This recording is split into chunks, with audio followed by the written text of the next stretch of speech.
Perkenalkan, nama saya Mutiara Kirana Swatan dengan NIM 22704067 dari Fakultas Ilmu Keolahragaan dan Kesehatan Masyarakat yang ada di Unima, Program Studi Ilmu Kesehatan Masyarakat, bidang minat epidemiologi. Pada saat ini saya akan menjelaskan sedikit hal tentang penyakit tropis yang ada di Indonesia dan yang ada di Sulawesi Utara.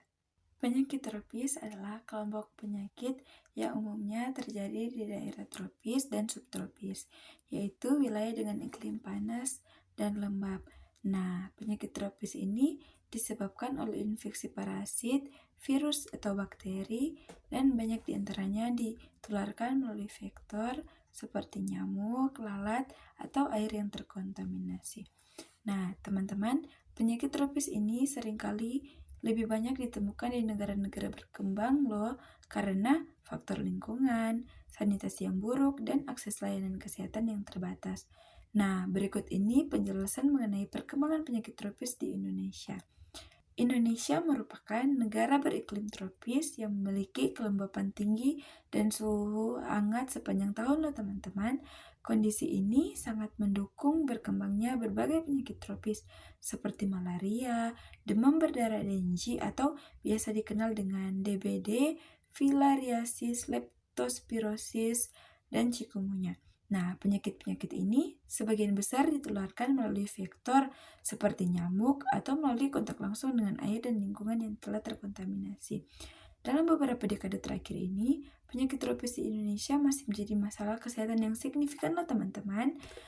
Meskipun ada berbagai upaya pengendalian dan program pemerintahan, tantangan terbesar masih dihadapi, antara lain perubahan iklim yang menyebabkan pergeseran pola hujan dan meningkatkan populasi vektor penyakit, urbanisasi dan kepadatan penduduk yang menciptakan lingkungan yang mendukung menyebabkan penyakit. Nah, sanitasi lingkungan yang buruk juga dan kurangnya kesadaran masyarakat terhadap kebersihan. Akses terhadap layanan kesehatan yang belum merata, khususnya di daerah-daerah terpencil dan di daerah pedesaan. Nah, contohnya penyakit demam berdarah masih sering dialami peningkatannya kasus setiap tahun di berbagai provinsi, terutama saat musim hujan loh teman-teman. Sementara itu, penyakit malaria masih menjadi masalah terbesar di wilayah bagian timur Indonesia seperti di Papua dan di Nusa Tenggara Timur.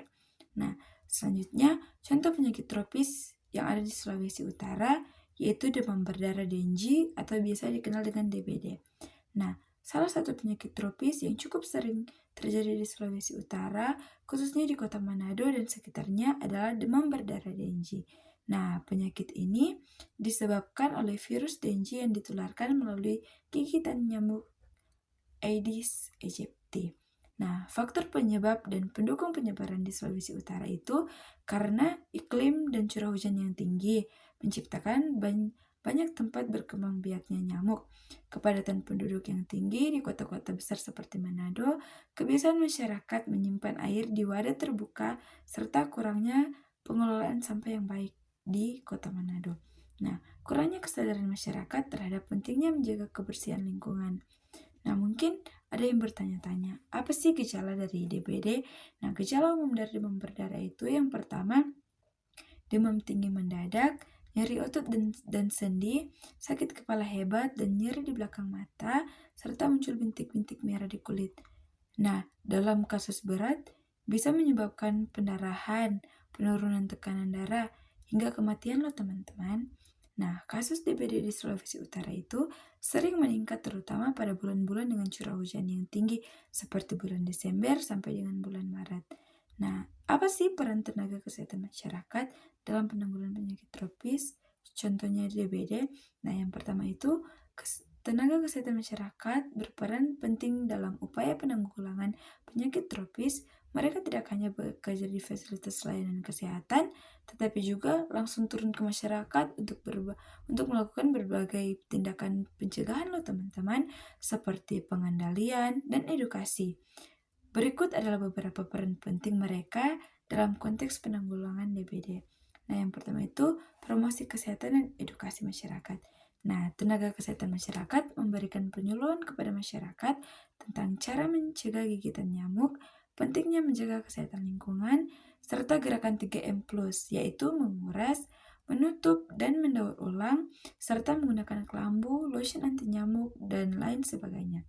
Nah, edukasi ini dilakukan melalui kunjungan rumah, pertemuan warga, media sosial, hingga kampanye sekolah, teman-teman. Selanjutnya itu ada surveillance epidemiologi. Mereka bertanggung jawab untuk melakukan pelaporan khusus demam berdarah secara cepat dan akurat, pemetaan wilayah endemis, pemantauan angka bebas jentik, penyelidikan epidemiologi untuk mengetahui sumber dan pola penyebaran penyakit, serta pemberdayaan masyarakat. Nah, tenaga kesehatan masyarakat membentuk dan melatih kader jemantik atau juru pemantau jentik di tingkat RT atau RW, sekolah, dan instansi. Nah, para kader ini memantau keberadaan jentik nyamuk di rumah-rumah warga dan melaporkan secara berkala. Nah, selanjutnya koordinasi lintas sektor. Mereka juga bekerja sama dengan pemerintah daerah, dinas lingkungan hidup, dan pengelolaan sampah, sekolah, dan tempat ibadah untuk menjangkau lebih banyak lagi masyarakat, serta media lokal untuk menyebarkan informasi tentang pencegahan demam berdarah. Selanjutnya ada evaluasi program pencegahan. Nah, setiap program yang dijalankan akan dievaluasi efektivitasnya.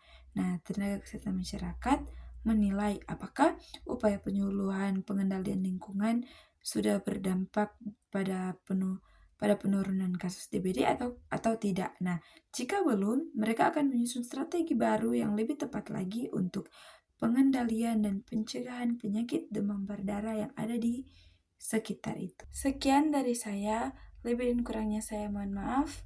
Sekian dan terima kasih.